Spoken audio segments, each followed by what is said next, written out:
Krásný den, já tohle video natáčím pro nás, pro všechny, abychom si uvědomili, jak v rámci každého našeho dne v našem těle teče naše energie. A jak by to ideálně mělo vypadat z hlediska těch polarit, pozitivní, negativní, abychom si uvědomili, jak to máme my a co na tom třeba případně můžeme změnit, pokud budeme chtít. Využívám tady i dneska krásně toho sluníčka, který sem svítí, tak budu trošku rozpůlená. Doufám, že vám to nevadí, protože mě je to příjemné. Tak, jdeme na to. Z mojí vlastní zkušenosti i z dlouholeté už zkušenosti z práce s lidma vím, že my si většinou nejsme tak, jak jdeme tím dnem a máme prostě své nějaké povinnosti, starosti, tak my si většinou neuvědomujeme, jak ta naše energie teče. A už vůbec s tím většinou nepracujeme vědomě a v naprosté většině případů se nám potom stane to, že ta naše energie potom teče tak, jak jsme na to byli zvyklí z naší rodiny. No a tohle video má za cíl vám ukázat, že si to můžete uvědomit, jak to máte, a že pokud třeba zjistíte, že vám to nevyhovuje nebo chcete to mít jinak, takže to můžete změnit. A já vám řeknu i jak. Protože víte, že vám vždycky chci dávat i ty nástroje k tomu do té praxe, abyste to mohli praktikovat, abyste to opravdu mohli měnit na každodenní úrovni. Takže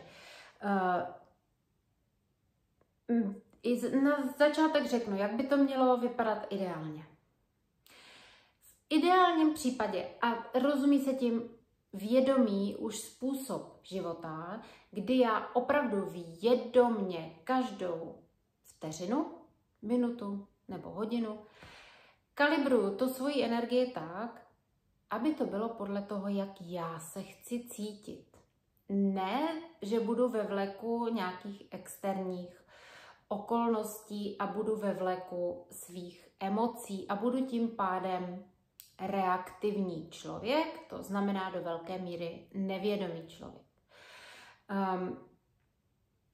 Takže v momentě, kdy já už vím, že o tom můžu rozhodnout, jak se chci cítit, tak i potom z hlediska energetického a z hlediska toho, jak se to doporučuje, chcete-li z nějakého spirituálního hlediska, jak bychom měli fungovat jako bytosti optimálně, abychom byli co nejvíc prospěšní sami sobě, ale i ostatním lidem, tak je to, že 90% toho času, kdy my jsme teda v bělém stavu, to znamená nespíme, bychom měli být v pozitivním nastavení, to znamená soustředit se výhradně na to, co je dobré. Výhradně vlastně směřovat naší energii a pozornost k tomu, co je dobré. A toto už je vědomá práce, jo? Protože do velké míry naše tělo a naše programování nás vždycky bude nutit k tomu, aby jsme se dívali, co se nepovedlo, co ještě musíme změnit, co ještě musíme napravit. Ale to je veliká, veliká past. Protože v téhle pasti toho neustálého napravování a zdokonalování a tím pádem v pasti směřování energie k tomu negativnímu a k nedostatku, to, co se mi nedostává, co mi nejde, co nemám, tak v tom my vlastně můžeme uvíznout a my jsme potom neustále chyceni v té negativní polaritě. My si to většinou neuvědomujeme, protože se nám zdá, že na sobě pracujeme a že se přece zlepšujeme. Ale tím, že se neustále soustředíme na to negativní a na to, co nemáme a čeho se nám nedostává, tím my té změny nedocílíme. A tohleto my si potřebujeme uvědomit. A ten skutečně vědomý způsob života už je to, že my se rozhodneme žít v těch lepších emocích. Soustředit se ne na to, co nám nejde a čeho se nám nedostává a co je špatné, ale soustředit se vědomně na to, co je dobré. Co všechno ve svém životě už máme, co se nám povedlo a na tom budeme stavět ten náš život. A to je obrovský rozdíl v energii. Pozor, nechci tím říct, že bychom měli jenom nasazené nějaké růžové brýle a byli bychom totálně neobjektivní. Takže potom je tam těch 10% v tom každém dni, takže 90% bychom měli být ideálně v tom pozitivním nastavení. 10% je nějaký náš prostor na sebereflexi, na to, abychom si opravdu upřímně řekli, co nám třeba nejde, co se nepovedlo, na čem potřebujeme zapracovat. A to bychom ideálně měli udělat třeba každý den večer, že si tak jako shrneme ten den, řekneme si, co se nám opravdu upřímně povedlo, nepovedlo, na čem potřebujeme zapracovat a co potřebujeme zlepšit. A můžeme si to třeba spojit i s nějakou meditací, s nějakou modlitbou, poprosit si o nějakou inspiraci a tak dál. Ale neměli bychom si nějaký pocit našeho selhání nebo to, že se něco nepovedlo, nést do toho dalšího dne a už vůbec bychom neměli s tím chodit ven jako a vlastně pracovat. Jo, takže správné to nastavení by mělo být. Ať už se děje cokoliv, tak já jsem si toho vědoma, že třeba udělala jsem nějakou chybu nebo neudělala jsem něco dobře, ale vím, že to, když se budu utápět v nějakém pocitu vlastní nedostatečnosti, to mě nepomůže. Takže vím o tom a naplánuju si třeba i nějakou akci, jak to můžu změnit, jak to můžu udělat líp, ale do toho dalšího dne a do těch dalších i svých aktivit a setkání s lidma už jdu zase s tou dobrou energií a s tím soustředěním na to pozitivní. Co je pozitivní v lidech, co je pozitivní ve světě, co se mi daří, na co se těším a tak dále. A tohle je už otázka rozhodnutí, protože to neuděláte z nějakého zvyku. Většinou ten náš zvyk je soustředit se na to negativní. A já vám chci jenom na tom ukázat tu past, že to je past, ve které vězí většina lidí. Je to i takový ten věčný perfekcionismus, že chceme, aby ty věci byly dokonalé, aby nějak vypadaly. A když nevypadají, tak se cítíme provinile a neustále se je snažíme zlepšit a pořád vlastně nikdy nám to nepřipadá dost dobré. A tenhle ten pocit z nás pak vyzařuje, ale ten není příjemný nikomu. Ani našemu tělu, ani nám. Takže ta dnešní energetika z tohohle videa, chci, abyste věděli, že a ta práce na tom a potom ta každodenní praxe je, že ideální nastavení je, že já už vím, samozřejmě si uvědomuju, že nejlepší způsob, jak já můžu žít z hlediska svojí energetiky, z hlediska svého vědomí, z hlediska tvorby, manifestace, hojnosti, mého zdraví a mého těla, nejlepší možný způsob, jak já můžu žít, je v radosti, v lehkosti a ve vděčnosti. A že tohle to je frekvence, která bude automaticky jako magnet přitahovat všechno, co já chci. A to by měl být můj výchozí stav. A na tom já potřebuju pracovat. Jak na tom budu pracovat? Především tím, že budu soustředit tu svoji energii na to, co je dobré. A tím budu zvětšovat to množství toho dobrého, protože to pak ke mně automaticky bude přicházet. A nechám si těch 10% na tu skutečnou sebereflexi, ale musím mít tu disciplínu na to, abych dokázala potom to svoje sebehodnocení, nějakou sebereflexi, takovou upřímnou, zase opustit a vrátit se zpátky do toho nastavení pozitivního, do toho, co je v pořádku, jak to chci tvořit a na co dobré se chci soustředit. A na to, soustředit se taky na to dobré, co už ve svém životě mám. Tak, a teďka ještě doufám, že je tohleto srozumitelný, jo? Takže vemte to jako takový návod, jak jestli se necítíte dobře ve vašem životě, nemáte dobrý pocit, tak je to velice pravděpodobně proto, že se pořád soustředíte na to, co nemáte, co potřebujete zlepšit nebo co vám nejde. A dáváte tam většinu té svojí energie To znamená, máte více té negativity v životě, na co se soustředíte, než toho pozitivního. A vy tohleto potřebujete, ten poměr potřebujete změnit.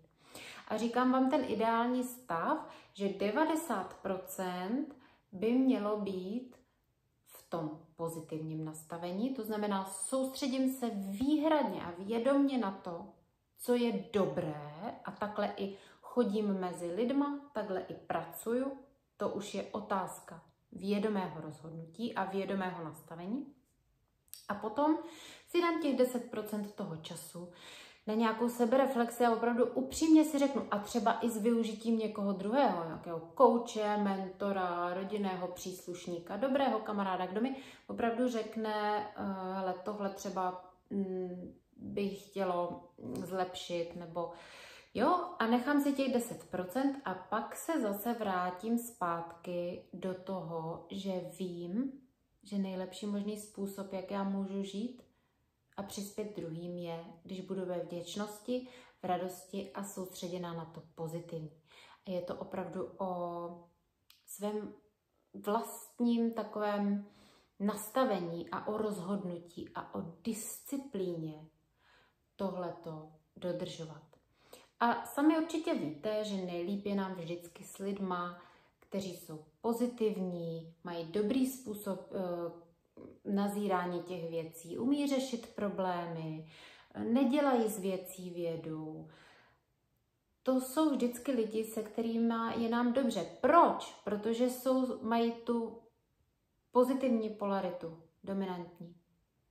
Jsou soustředěni na to, jak můžu přispět, co můžu udělat, co můžu pozitivně změnit, a nejsou soustředěni na to, co mi nejde,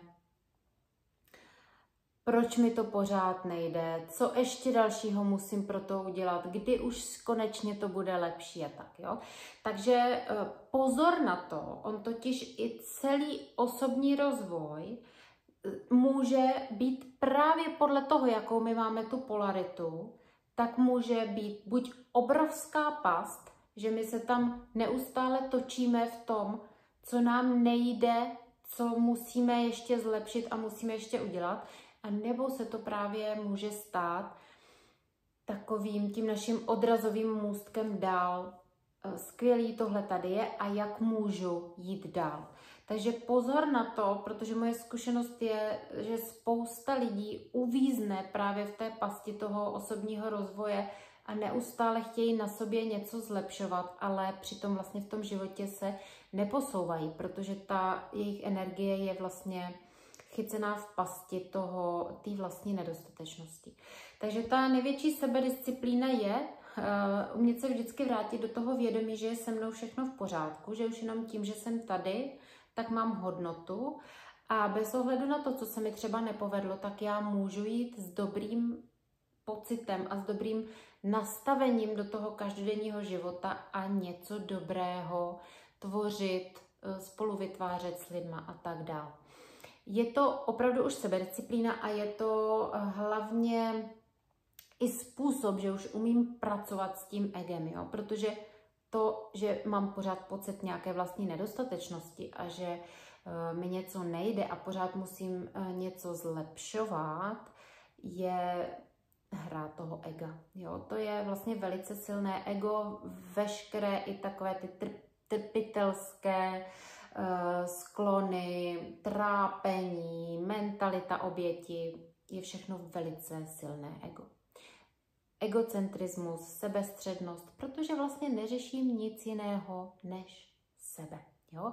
Jakmile se soustředím na ostatní lidi, na to, co můžeme společně vytvořit, jaká je tady energie, jak můžu přispět, tak najednou tyhle ty pocity vlastně slábnou, protože zjistím, že vždycky můžu někomu něco dát a být něčím užitečná. Tak a teďka ještě jedna důležitá věc, takže ideálně 90% toho pozitivního a mít to i jako takové základní pravidlo, se kterým já každé ráno vycházím z domu.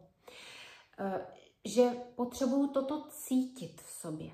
Vlastně tu radost a tu vděčnost. Ideálně i nějakou lásku abych mohla tvořit v téhletý vibraci. Takže je třeba docela užitečné pravidlo a já ho teda používám, ale už je to taková docela pokročilá dovednost, ale doporučím vám ji, protože si myslím, že to hodně věcí může změnit ve vašem životě. Já třeba nevycházím ze svého domu a dokonce ani ze svého pokoje ráno, dokud se takhle necítím. Takže dneska už se mi nestává tak často, že bych se probudila jako ve špatné náladě, ale dřív to u mě bylo naprostý pravidlo a vlastně jsem to tak měla vždycky. Jako moje základní nastavení bylo, že to ráno bylo totální mínus.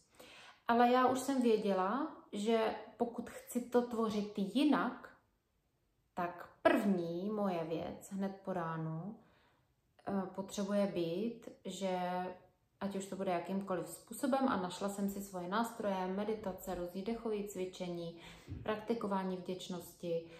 Věděla jsem, že se musím dostat do jiného pocitu. A teprve s ním, když vyjdu do toho světa i do své rodiny, tak můžu vytvořit něco jiného. A to už bylo vědomé rozhodnutí a vědomá práce na tom, protože samozřejmě, že nejjednodušší je propadnout do negativity a šířit ji všude kolem sebe. A tak to vidíme všude v našem světě, ale ta změna se musí odehrát u nás vevnitř. Takže takové moje doporučení.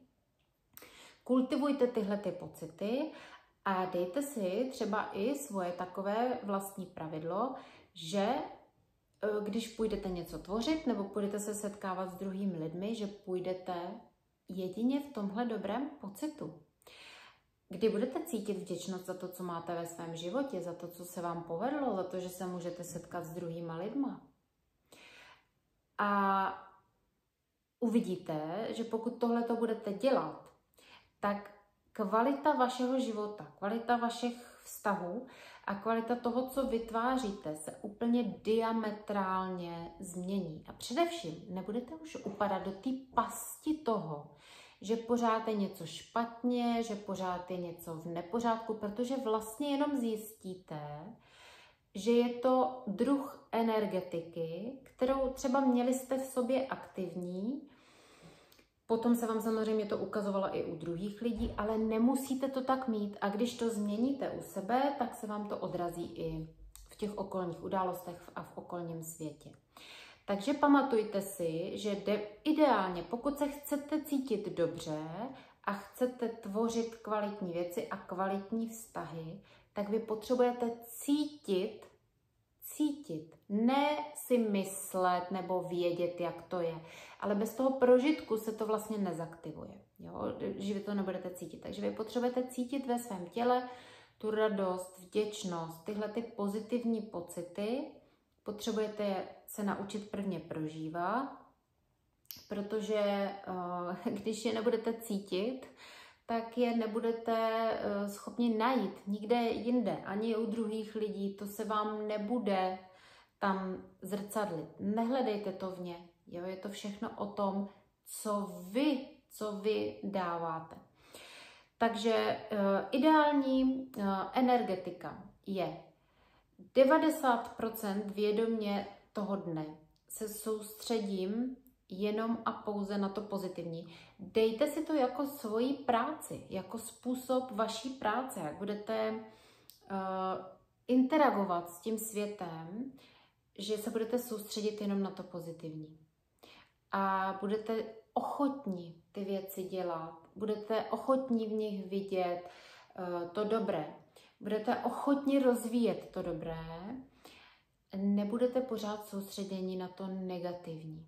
Jo? Takže tohleto je takový vlastně tichý závazek v nás, někde v tom našem srdci, že mám to odhodlání a tu disciplínu v tom světě tvořit a dávat ze sebe něco jiného než tu negativitu.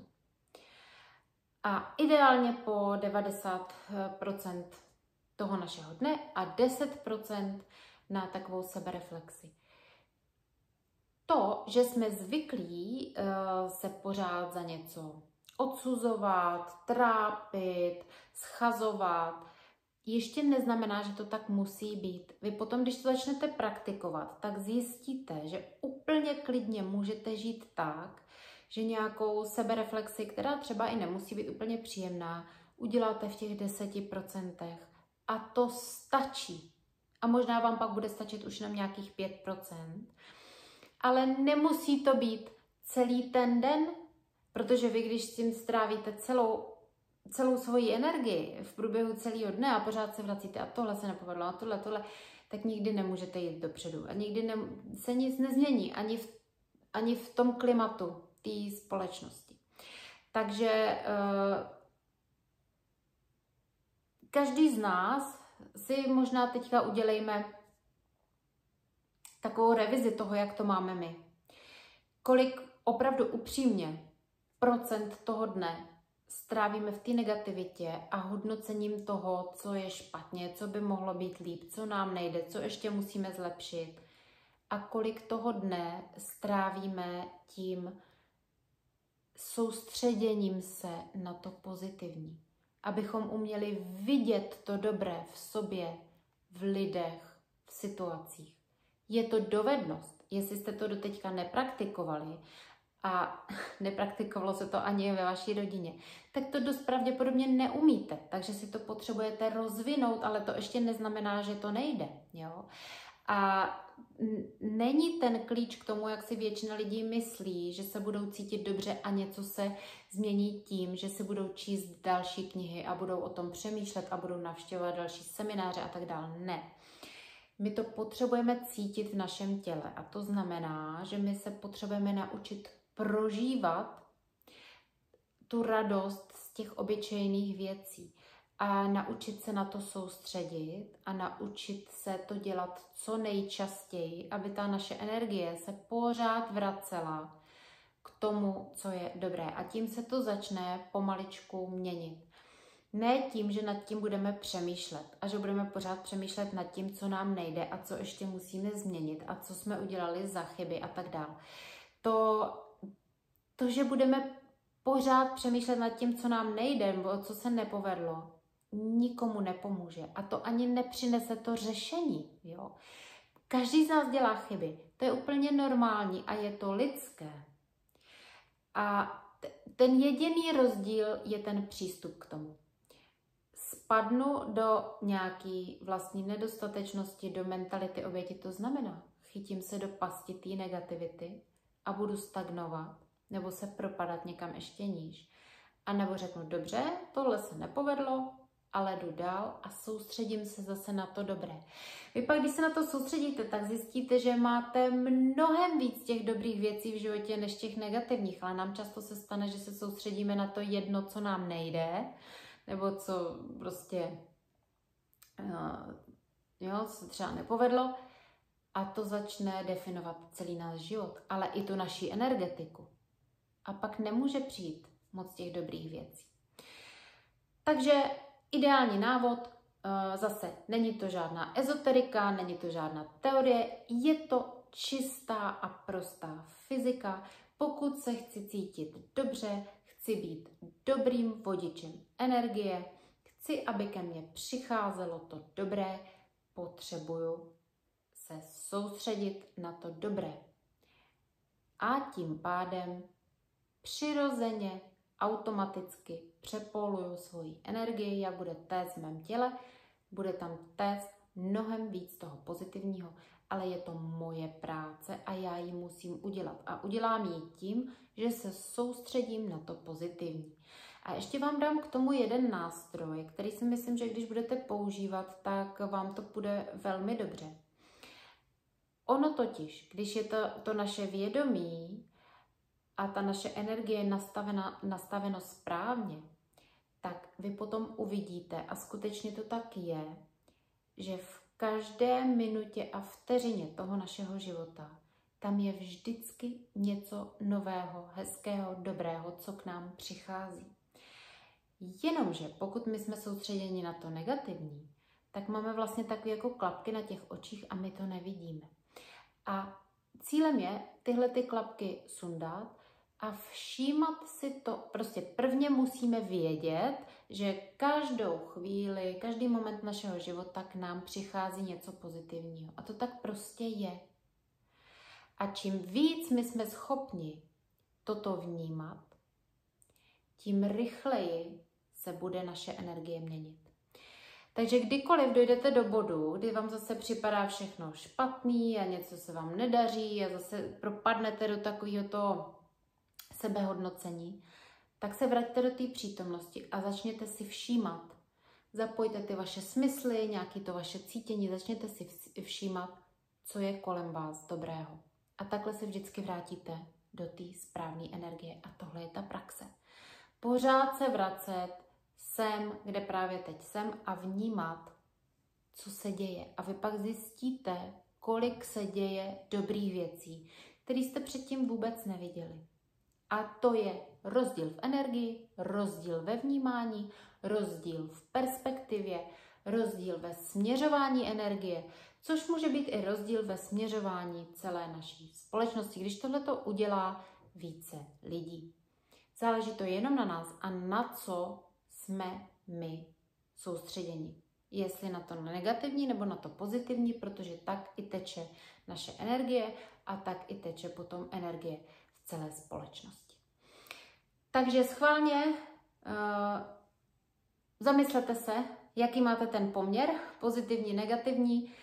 Ode dneška už budete vidět, že ideálně to je 90% pozitivní a že v tom by měla být ta naše disciplína, že nám opravdu stačí těch 10% na nějakou sebereflexi a pak se zase vrátit do toho pozitivního.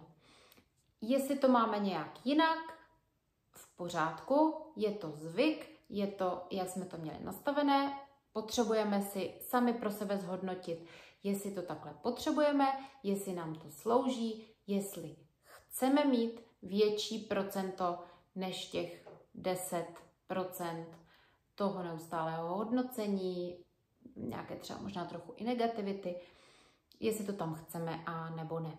A já vám můžu říct vlastní zkušenosti, že vám to může fungovat i tak, že vám bude stačit 10% nebo 5% té sebereflexe, nějaké upřímnosti a prostoru na změnu a dejme tomu i na nějakou třeba sebekritiku. To je takový, řekla bych, zdravý poměr. Cokoliv, co je víc, už si troufnu říct, že vás bude vyhazovat z nějaký životní rovnováhy a z toho, abyste měli dobrý pocit ze života a mohli mít hodně energie a radosti. Ale je to na vás. A takže je důležité si uvědomit, že to všechno máte ve svých rukou, nebo každý z nás to má ve svých rukou a že ta polarita, jak nám ta energie teče, i to procento je prostě na nás, podle toho, na co se soustředíme. Mějte se krásně, kalibrujte svoji energii tak, aby vám bylo dobře. Nezapomínejte na to, že stačí opravdu jenom těch 10% toho sebehodnocení. Zbytek by ideálně mělo být soustředěno na to, co je pozitivní v nás i ve světě a v lidech. Pokud znáte někoho, komu by tohle video mohlo pomoct, tak budu ráda, když mu ho pošlete. Nezapomeňte se přihlásit k odběru mého kanálu. Mějte se hezky a těším se na vás u dalšího videa.